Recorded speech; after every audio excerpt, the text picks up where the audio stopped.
Olá, meu nome é Diógenes, sou professor de Física e a gente dá continuidade ao estudo da termodinâmica.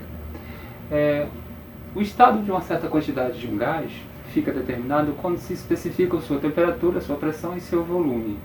Um gás é dito ideal quando essas grandezas macroscópicas, denominadas variáveis de estado, se relacionam através da seguinte equação: pressão vezes volume é igual a nRT. R é a constante universal dos gases, T é a temperatura termodinâmica e N é o número de mols. A gente está falando da equação de Clapeyron, ou Clapeyron, tá? Eu vou falar dessa forma. Então a equação de Clapeyron, ou Clapeyron, é escrita assim. Eu quero falar um pouco sobre o fator, esse R, essa constante, a constante dos gases ideais, essa constante dos gases universal. Eu vou falar um pouco sobre as unidades para medir, né, essa constante. Então, por exemplo, a gente usa bastante uma unidade muito usual, que é ATM litro mol Kelvin. Então a pressão em ATM. Mas existem outras unidades que são usadas também, equivalentes, né? E as unidades do sistema internacional, por exemplo, Joule por mol Kelvin, ok? Então eu vou pegar essa aqui, e essas duas na verdade são equivalentes, eu vou pegar como exemplo. Eu vou isolar o R aqui na equação de Clapeyron, isolando o R, vai ficar pressão vezes volume, NT passa dividindo, número de mols vezes a temperatura. E fazendo uma análise dimensional dessa constante R, que é a universal dos gases, né, constante universal dos gases, para a gente verificar as unidades que a gente está usando no dia a dia, ok? Então você tem aqui, fazendo uma análise dimensional do R, você tem pressão, volume, número de mols e a temperatura termodinâmica. Então a unidade de pressão, vamos usar essa aqui do sistema internacional, Pascal. Unidade de volume, sistema internacional também, metro cúbico. Número de mols, a unidade é o mol. E a temperatura em Kelvin. Então essa unidade aqui, do sistema internacional, é a unidade usada para medir essa constante, tá? Universal dos gases. Mas é equivalente a usar Joule por mol Kelvin, né? Porque pressão é força sobre área, então pressão é força sobre área, vou colocar assim, Newton vezes metro quadrado, pressão, né? Pascal. Um Pascal é 1 Newton por metro quadrado. E vezes o metro cúbico, que é o volume, mol Kelvin. Se a gente cortar aqui metro quadrado por metro cúbico, isso aqui vai me dar Newton vezes metro, dividido por mol Kelvin. E Newton vezes metro, força vezes deslocamento é trabalho. Trabalho é medido em Joule. Então você tem Joule por mol vezes Kelvin, ok? Então, usando o sistema internacional de unidades, você pode usar esses valores, são equivalentes. Então, 8,31 é o valor dessa constante R. Muito bem, a gente vai hoje calcular em cada transformação gasosa, as mais importantes, né? Por exemplo, a isobárica, a isocórica, a isotérmica e a transformação adiabática. A gente vai calcular o trabalho em cada uma dessas transformações, ok? Então vamos lá. Vou apagar essa parte aqui. Então, vamos definir, vamos só definir o que seria trabalho, né? Vamos pegar o exemplo de uma expansão de um gás, tá bom? Então aqui você tem, por exemplo, o gás, esse F é a força que o gás faz no êmbolo, né? Esse êmbolo tem uma área A, e a força que o gás faz eu chamei de F, e ele está em expansão, né? Você forneceu energia para esse gás, ele expandiu, e na expansão ele desloca o êmbolo de área A a uma certa distância, né? Desloca o êmbolo, eu vou chamar de dx, deslocamento infinitesimal, ok? Então você tem o gás realizando o trabalho na expansão, tudo bem? Aqui no primeiro momento, aqui no segundo momento. Então, o que seria trabalho? Trabalho é força vezes deslocamento, né? Então vamos falar de um trabalho infinitesimal, né? No primeiro deslocamento, devido à força que o gás está fazendo na expansão. Eu vou chamar de T tal, ok? Força e um deslocamento dx, que devido à força que o gás está fazendo, chamar de dx é um deslocamento, ok, na mesma direção da força, tudo bem? Então é uma expansão, esse trabalho é positivo no caso. E aí eu posso integrar essa expressão dos dois lados, fazendo isso, trabalho f dx, e eu posso pegar para incluir uma grandeza pressão, eu posso pegar, sabendo que pressão é força sobre área, então eu posso dizer que força da fórmula da pressão, tudo bem? Vou dizer que força é a pressão vezes a área. Então, no lugar dessa força aqui, F, que é a definição de trabalho, vou colocar pressão vezes área, ok? Então vai ficar assim, integral pressão vezes área, deslocamento, dx. Então aqui o trabalho fica sendo isso aqui. E área vezes dx, isso aqui é o volume dessa quantidade aqui, né, desse volume aqui durante o deslocamento do gás, né? Então isso representa esse volume aqui.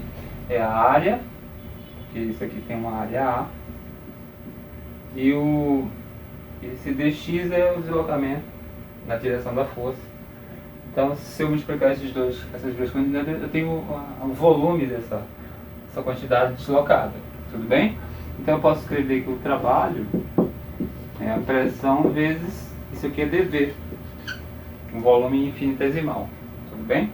Então, eu posso integrar desde um volume inicial até um volume final.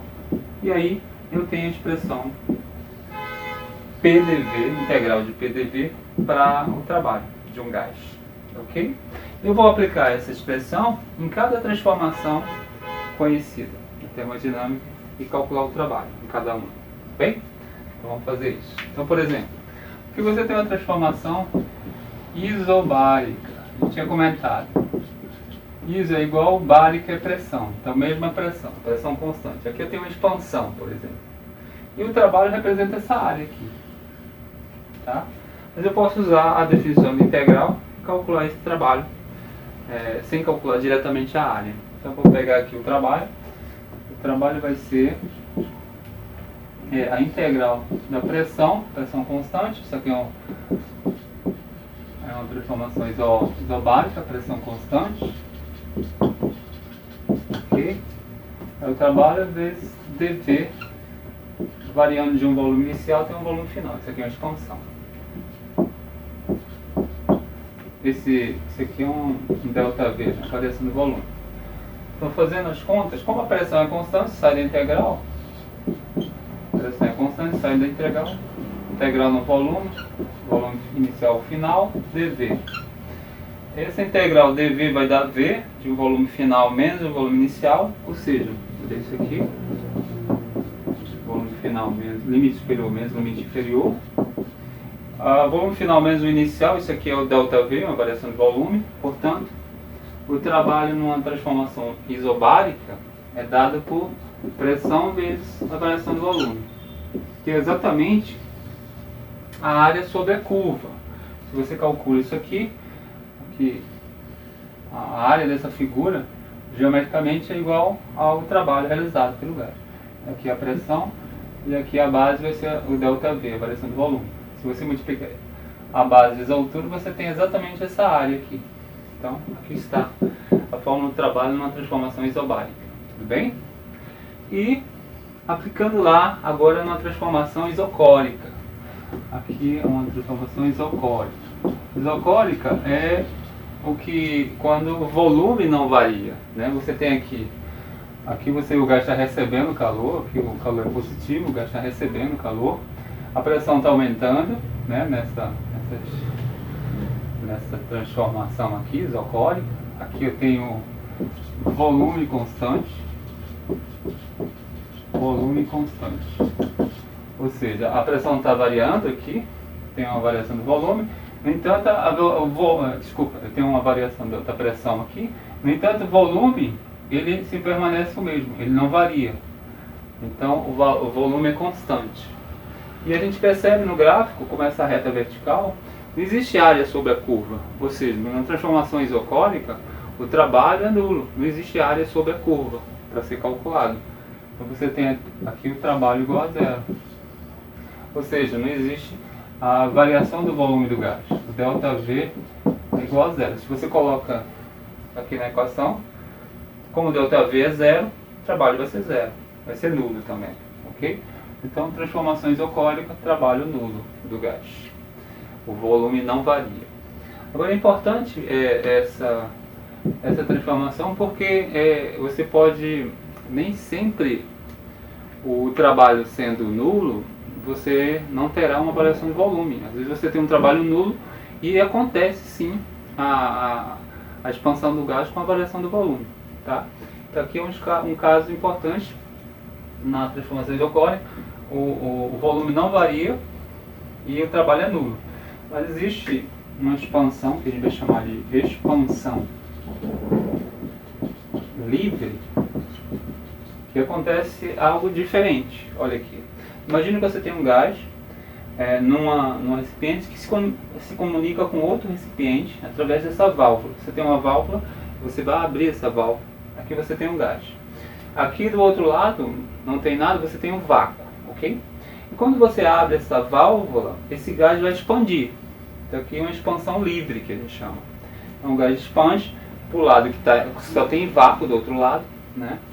E o gás se expande para lá. Ou seja, houve uma variação de volume. Então aqui a variação de volume é diferente de zero. Então houve uma expansão do gás, o volume variou, ok? Ele expandiu para o outro lado que era vácuo, era um espaço vazio. E mesmo o volume não sendo zero, aqui o volume ele variou, o trabalho aqui é zero. O trabalho é zero. Mas o volume não é zero. A variação do volume não é zero. Mas somente o trabalho. Por que o trabalho é zero? Porque como o gás expandiu para um recipiente que é vácuo, esse vácuo não ofereceu resistência à expansão do gás. Então o trabalho do gás aqui, ele foi nulo, porque não houve resistência a essa expansão. No entanto, houve a expansão do gás e a variação do volume não é zero. Então é diferente, tá? Então numa expansão livre você tem uma situação diferente da transformação isocórica, tá bom? Em que o trabalho é nulo, né? Transformação isocórica, o trabalho é nulo e a variação do volume também é nulo, é zero, porque não há variação do volume. Tá? E na expansão livre você tem um trabalho nulo, porque o vácuo não ofereceu resistência desse lado. No entanto, houve sim a variação do volume do gás, ele expandiu e essa variação não é nula, não é zero, tá bom? Você consegue calcular. Então aqui é a expansão livre, diferente, tá bom? Então a gente vai agora calcular o trabalho num processo isotérmico, uma transformação isotérmica. A gente tem aqui duas curvas isotérmicas, né? A gente chama essa curva de isoterma, que é a nossa hipérbole, né? Uma hipérbole. Em cada ponto dessa curva você tem a mesma temperatura, então na transformação isotérmica você tem uma temperatura sempre constante. Então vou colocar aqui um processo isotérmico.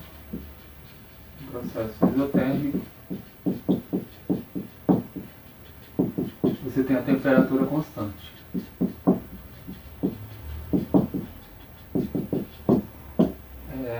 Eu tenho duas curvas aqui e qual é a maior temperatura das duas? Né? A gente pode deduzir a partir da equação de estado dos gases ideais, né? Se a gente pegar dois estados, o estado inicial do gás, por exemplo, aqui nessa curva de baixo, né, na temperatura T1, você tem o estado inicial e o estado final do gás, numa expansão isotérmica. Você tem dois estados, e para você relacionar esses dois estados, você pode usar a equação geral de estado dos gases, né, esse aqui. Então, por exemplo, a pressão inicial, o volume inicial e a temperatura inicial é igual à pressão final, volume final, temperatura final.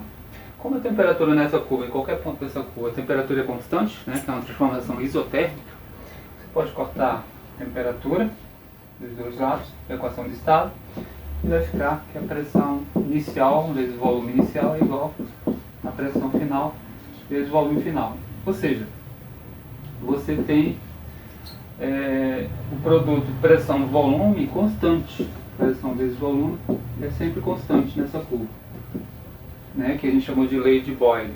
Tudo bem? Então,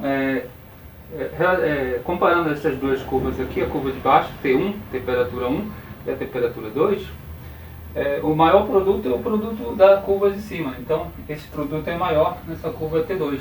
Então, significa que T2 é maior que T1. Ok? O produto pressão-volume é maior nessa curva de cima. Então, a temperatura T2 é maior que a temperatura T1. Ok? E para o cálculo do trabalho, no caso da isotérmica, você tem a curva aqui, uma expansão na isotérmica. Você tem o volume aumentando aqui na expansão, o volume está aumentando, portanto o volume final é maior do volume inicial. E para calcular o trabalho, bastaria calcular a área sob a curva, né, logo abaixo da curva. Mas nesse caso, você tem uma curva e essa área aqui não é uma área, né, a gente não tem uma fórmula pronta para calcular essa área. Não é uma área conhecida, né? Então, como a gente não tem uma fórmula pronta, a gente pode integrar usando a definição de trabalho, que é integrar o PDV, né, no volume, e achar esse trabalho, né? Porque não dá para calcular diretamente, geometricamente, essa área aqui, como se fosse uma área normal, comum, né? Então é uma área que tem uma curva, que é a curva isotérmica. Então, por exemplo, a gente sabe que o trabalho, a gente tinha lembrado aqui na expansão, o trabalho de um gás é essa integral PDV, desde um volume inicial até um volume final.